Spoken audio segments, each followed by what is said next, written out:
About our Session 1 speaker, Walt Heyer is an accomplished author and conference speaker with a passion to help others who regret gender change. Mr. Heyer speaks from firsthand experience. He underwent gender reassignment surgery at the age of 42 and spent 8 years living as a woman. Now he lives as a man, husband and father, just as God intended, and his website, sexchangeregret.com, reaches over 250,000 people a year. Mr. Walt Heyer.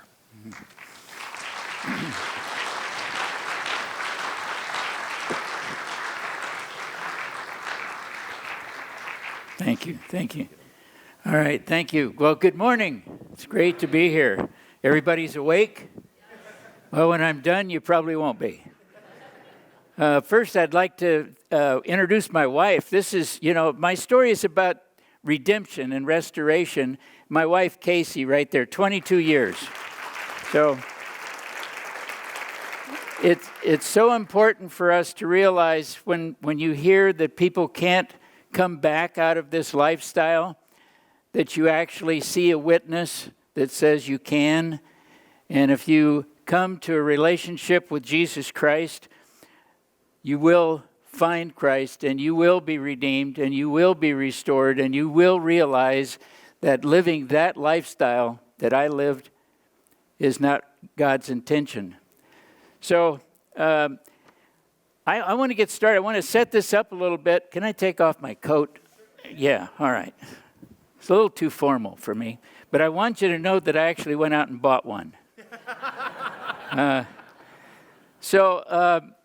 But it's important for us, I think, to kind of set this up so we have a little introduction into how this got started. And I'll try to do it briefly. And first off, it started a long time ago in the 1950s. Kinsey, Benjamin, and Money, 3 men who in the early 50s, throughout the 60s, coined a term. Well, the term was out there, transgender, but they actually brought it to life. All 3 of these men were pedophile activists. This is how it got started. It was never a medically necessary procedure. It was all based on 3 men with the ideology that it was okay for adult men to have sex with young boys. That's how it got started. This is the mindset. This wasn't a group of doctors who found out that people were born this way and they began to restore them or align their body. That all came later. This was about 3 desperate men and their ideology about having sex with young boys. I think it's important that we know that. The other thing is that you probably didn't know that the first sign, because people talk about how successful this is, that's what we hear, that it's successful and it's good, it's wonderful, and that's why we have all these laws. In 1979, Harry Benjamin had a gender clinic that had been in operation by this time for about 6 years, where they had been doing surgeries and so forth. And Dr. Charles L. Ihlenfeld, who was an endocrinologist working at the Benjamin Clinic for 6 years, went to Tappan, New York to speak to a group not unlike this, except they were all clinicians. They were therapists and doctors. And at the end of 6 years, he stood up in front of them like I am this morning, telling that group in 1979, I've worked with 500 people over the last 6 years that have undergone reassignment surgery. And he said, I want to tell you that 80% of them should not have the surgery because there's too much unhappiness among them, and too many of them end in suicides. 1979. And he said, in the 20% that remain, it will not be a lifelong solution. It will only be a temporary reprieve from the difficulty they're having.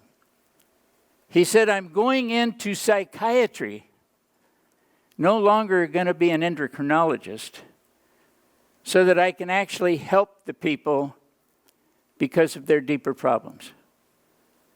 79. In my view, that should have ended it. 2004, a study done in the UK, published in The Guardian, done by the University of Birmingham, and they took 100 studies about the conclusions that people have been finding, not unlike what Ihlenfeld had been speaking about. And they studied 100 of them, and they came to the conclusion, and the headline of the article in The Guardian said, sex change surgery is ineffective, say researchers, 2004. And they concluded, I think in about the third paragraph of that article, too many of them, after having surgery, are traumatized to the point of committing suicide. 2014, the American Psychological Association came out in their handbook about these kind of identities, homosexuality, transgenderism, and they said in that handbook, transgenders are not born that way. So we have all of this evidence over all this time from prestigious groups, and yet we're passing laws and we're telling people that it's okay. Well, I'm telling you it's not okay. It's destroying lives. Now, how did I get started? 1944. All right, I know I don't look that old. 1944 in Los Angeles, California. My parents, good parents, they liked to go fishing and hunting and so forth, and they would drop me off at my grandma's house. My grandma, I was 4 years old.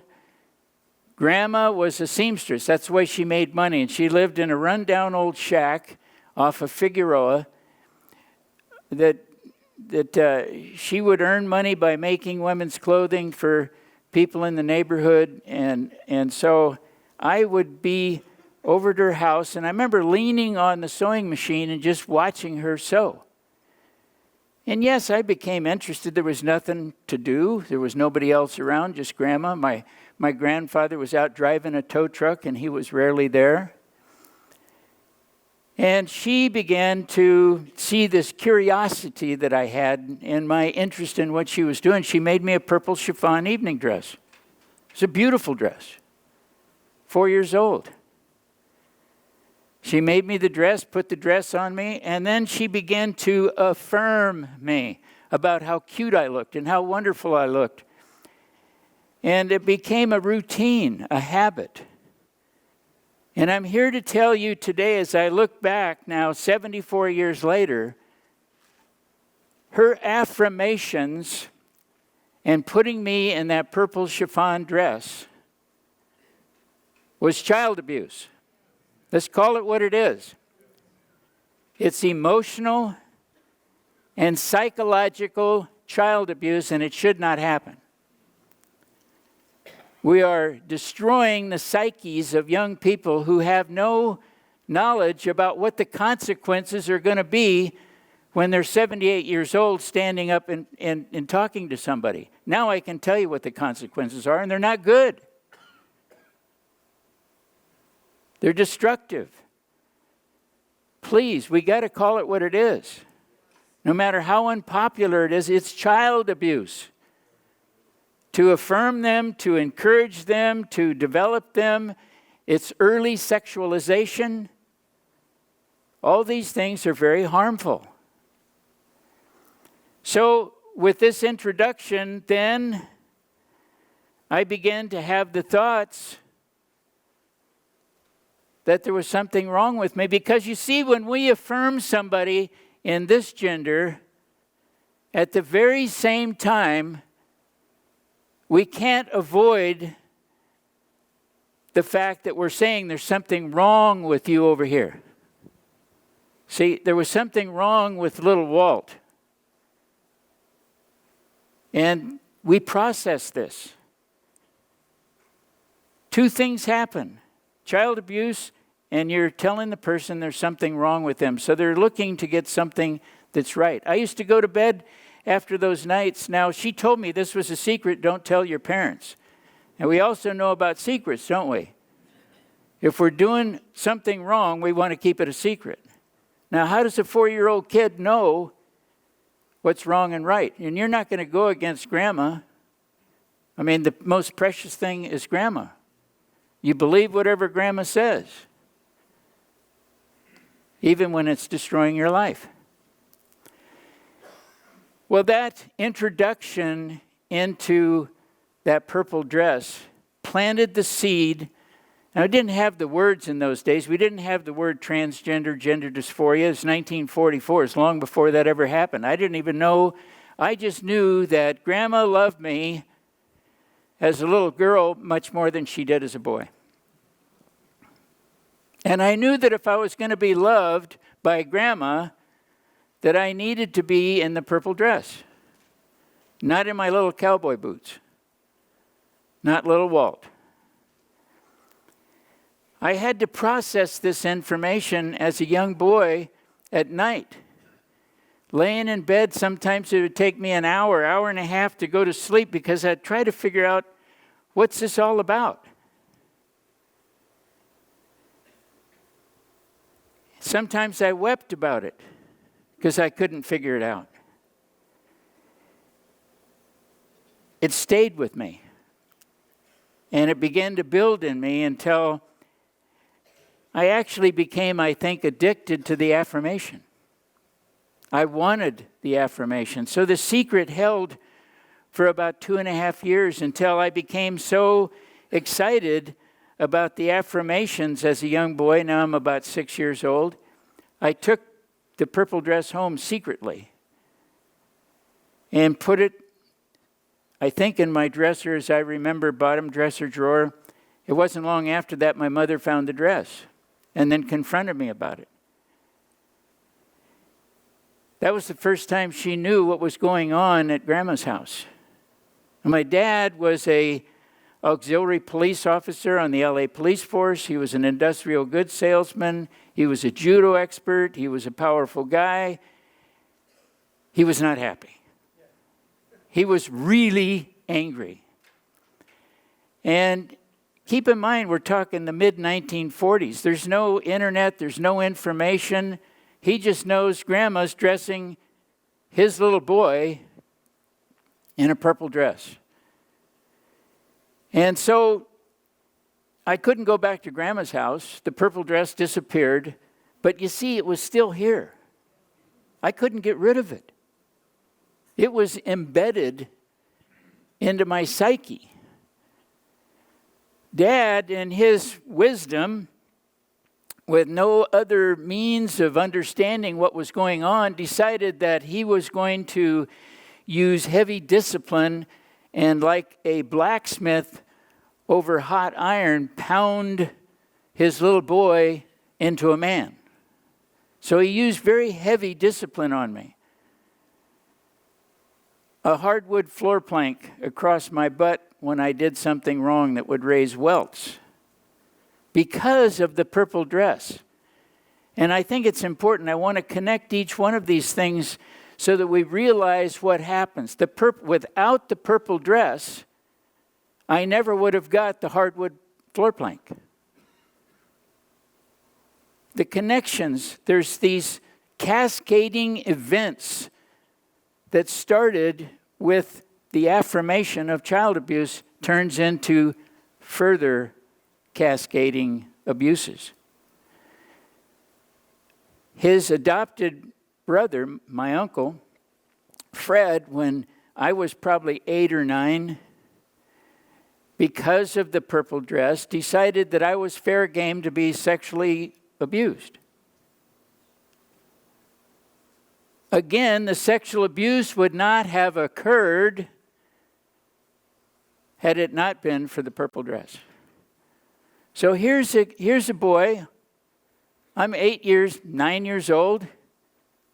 I've been put in a purple dress and affirmed. I've been hit with a hardwood floor plank more times than I can tell you.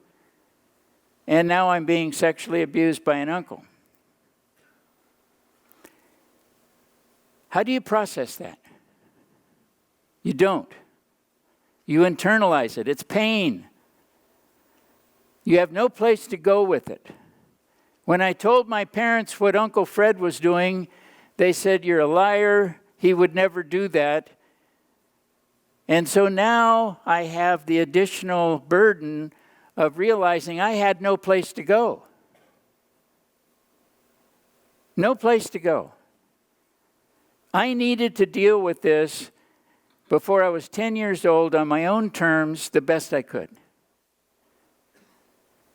So I internalized it. By the time I was 13, I had a secret name in my head because the stuff was still going on. The purple dress did not go away one day. It was like a radio playing or a movie in my head telling me that I needed to be a girl, that there was something wrong with me, all that was planted early on. That continued to go through my life into my teens. I identified secretly as Crystal West. I don't know where that name came up. I just kind of made it up. It was a way for me to feel comfortable about the pain. I was a little guy. I'm not particularly big now, but so I was a little guy, but I got into sports. I ran track. I was quite efficient as a runner. I played football on the B team, and I was a kicker. I was a good kicker. So I was athletic. I was not homosexual. I had no same-sex attraction. I didn't have homosexual ideology. I can tell you, and I laugh about this with my friends who are homosexual, I don't understand homosexuals, okay? I don't get that whole thing. I mean, I had my own problems just wearing a dress.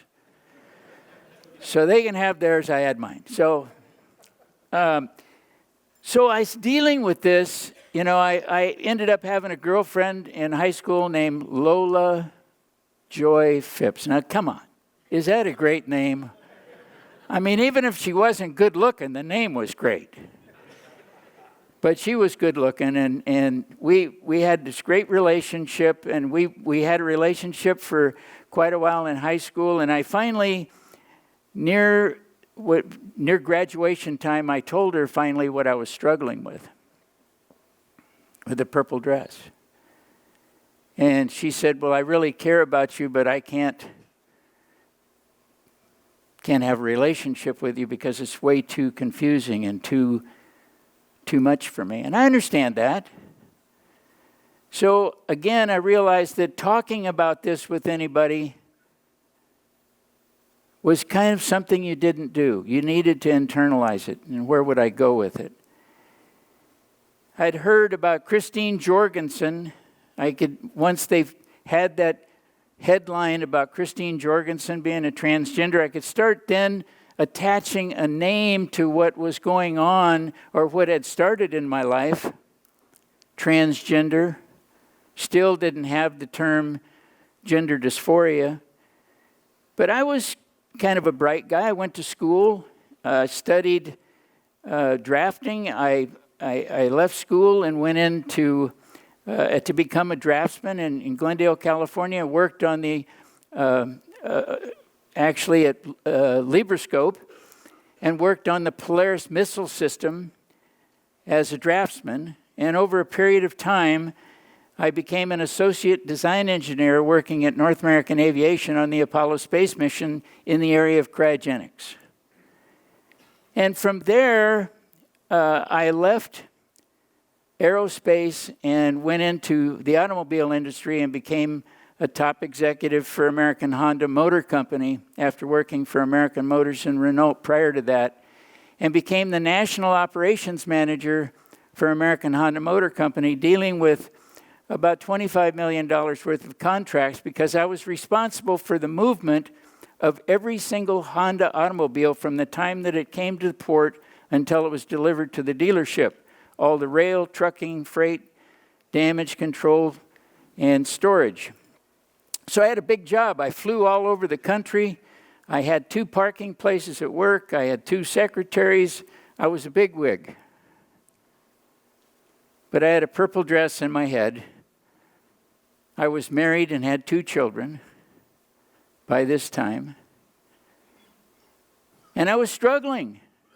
I could not get this early childhood affirmation, sexual abuse, and hardwood floor plank. I couldn't deal with it. I did not know how to process it. And it was affecting everything I did. I began to, in my great success, I began to have such great pain in my 30s that I started using alcohol and cocaine. Still successful, still bringing home a great paycheck that I wished I could bring home today. So does my wife. So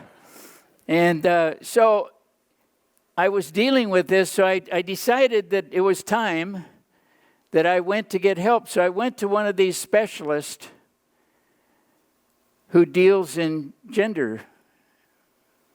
And so let me first just stop and say, if you see one of them, do not go in there. Close the door, go the other way, and find somebody who's not a specialist in gender dysphoria, because they will rip you apart. This guy that I went to, because I was affluent, was the guy who wrote the original standards of care for diagnosing and treating people with gender dysphoria, Dr. Paul Walker. His writings actually became what we know today as the current standards of care. It's morphed and been changed, but he was the original author. He was my therapist. So I wanted the best. I went to him, and he said, well, you have gender identity disorder. He said, eventually it's going to be called gender dysphoria. And the treatment for what you're going through, and I told him my history, sexual abuse, the whole thing. He said, you need to have hormone therapy and gender reassignment surgery. That's the treatment. I said, well, it seemed a little radical. He said, well, this is what we do. This is what the process is. That was 1981. So I took the opportunity to listen to him, told my wife, and we were struggling with that, obviously. But after about 2 years, I was taking hormones, and we got divorced. By 1983, I underwent gender reassignment surgery. I lost my job with American Honda Motor Company. They packed up all my stuff in a little box, met me at the guard gate, and I was gone. Within a fairly short period of time, I was divorced, no job, and was living in a park in Long Beach, California, with my face down in a pile of vomit. So I looked at the vomit in my face, and I thought, maybe this is not working real good. That's how bright I was. I could actually figure that out. And so I called a friend that I had met in one of my other jobs and said, I think I need to start going to AA meetings and maybe straighten out from alcoholism and drug addiction. And so I went to the first meeting in Pacific Palisades, and I was so messed up and so dirty and so bad looking. Usually if you've ever been to an AA meeting, everybody hugs everybody. Hey, yeah, it's all cool. People went, oh, God, what is that? Stay away, And so there were 2 guys that got close enough to me and asked me, do you have a place to stay? And I said, no, I don't. And one of them looked at the other and says, well, we could put him in our garage. And so I stayed. They took me and let me stay in the garage. And that's where I lived for a while, in a garage. And they were kind of these AA guys who really wanted to help people. And so they made sure I went to meetings every day and got me going. And so today I have about 33 years of recovery. So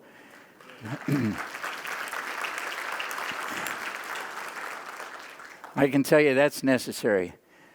And so I began my journey back to restoration, but it started with dealing with my alcohol. And I met a counselor at Fuller Seminary, and I won't go into a lot of detail. It's in one of my books.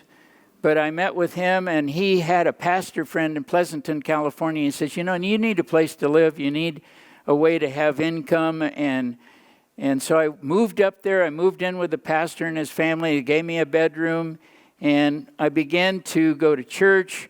I began to have big arguments with the pastor because we had this great relationship. We'd stay up until 2 or 3 in the morning, have what we called philosophical conversations. They were some of the most heated arguments you've ever seen. Yeah. But they were fun, and he's still a friend of mine. He was at our house just about 3 weeks ago. So we've stayed in contact all these years. So I began this journey back, and I wanted to learn more about what was happening and realized what I needed to do was I'm in a recovery program. I'm not drinking. I'm getting sober. And I started studying psychology at UC Santa Cruz, and I realized that when I started looking at some of the books and dealing with this whole transgender thing, one of the first stories was a story out of Cornell University where they had a study where a guy became a transgender, and he became a transgender because he was very close to his mother, and his mother had passed away, and he took on his mother's identity so that he would not feel the loss of his mother. He just became, in his own mind, he identified with his mother so that he didn't feel that loss. And I thought, well, that's pretty bizarre. And I realized then that I needed to start looking and digging deeper into this, that maybe the component here, there's deeper psychological issues that manifest themselves in this way. And we heard from Dr. Ihlenfeld, who became a psychiatrist because he said the problems are much deeper in 79. So he knew this, and I was starting to put the dots together. Because people who, with this group of transgenders who attempt suicide at a rate of 40%, we know one thing. Psychologically healthy, and psychologically, emotionally, people do not attempt to take their life. That's just a given. If you're healthy enough, you can take pretty much anything that comes at you. If you're not, you can't. And you want to just dispense with your life. So the population has a large group of people within it that are not very healthy. So in realizing this and going through this process, I learned that in my own life that the sexual abuse was a huge part of it. The physical abuse, the affirmations, the purple dress, all played a part in causing me to have great, deep problems. And I exercised that ideology of trying to escape the pain by going into a transgender identity as Laura Jensen. And so I began to put my faith together with psychotherapy, going to psychotherapy frequently, and working on it was kind of a triple threat, getting recovery, Christ, and dealing with my deeper psychological problems. I began to crawl out of it. It's not a magic bullet, it was a lot of work. It's not easy, and you have to be fully committed to it. You also have to say, living that way is wrong. You have to admit that you're wrong. I learned that in AA. Somewhere along the line, you have to admit, I used to say, I'm just wacko. Somewhere along the line, you got to admit this is nuts and it's not the way to live. And so, as I began to work with a couple of psychologists, Christian psychologists in the Bay Area, and working on my recovery program, I was working my 4-step, and if anybody's familiar with AA and the 4-step, it's you go through all these things that had happened, and you write down all these things I did on a yellow line piece of paper, and went to him, and we had a 2.5-hour session in his office, sort of dealing with this cascading events that got me to where I was, a broken man, by a lot of events in my life that caused me to be there. And as I wrote them down, and as the therapist began to go through them in this 2.5-hour session, and we kept turning them over to the Lord, each one of them, 2.5 hours. And I had them all written down on this piece of paper. And so what happened that afternoon, he said, well, let's take that piece of paper, go outside in the parking lot. And we did, and he went out there and he grabbed the paper. There were several pages, and he took a match, and he lit the match, and he put it to the corner of the paper and let it burn. Symbolically burning it up, the gentle breeze took those ashes, and they're gone. There was a sense of relief that I wasn't holding on to those things and that they were gone.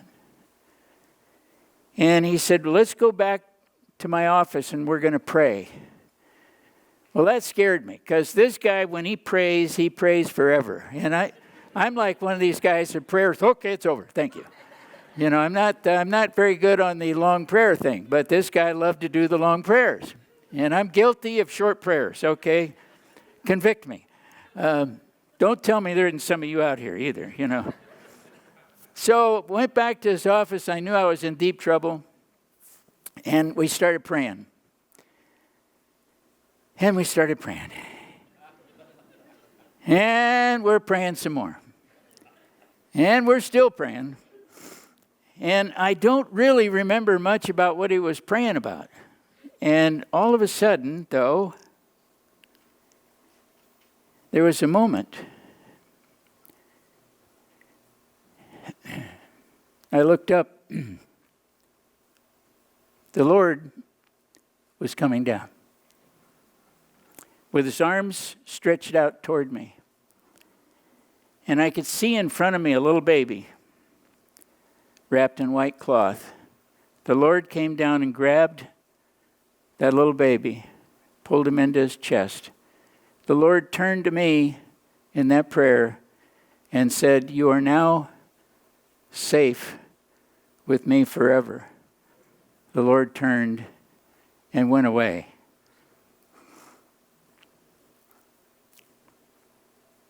I was redeemed. I was redeemed so that I could be here and share my story with you today. Thank you.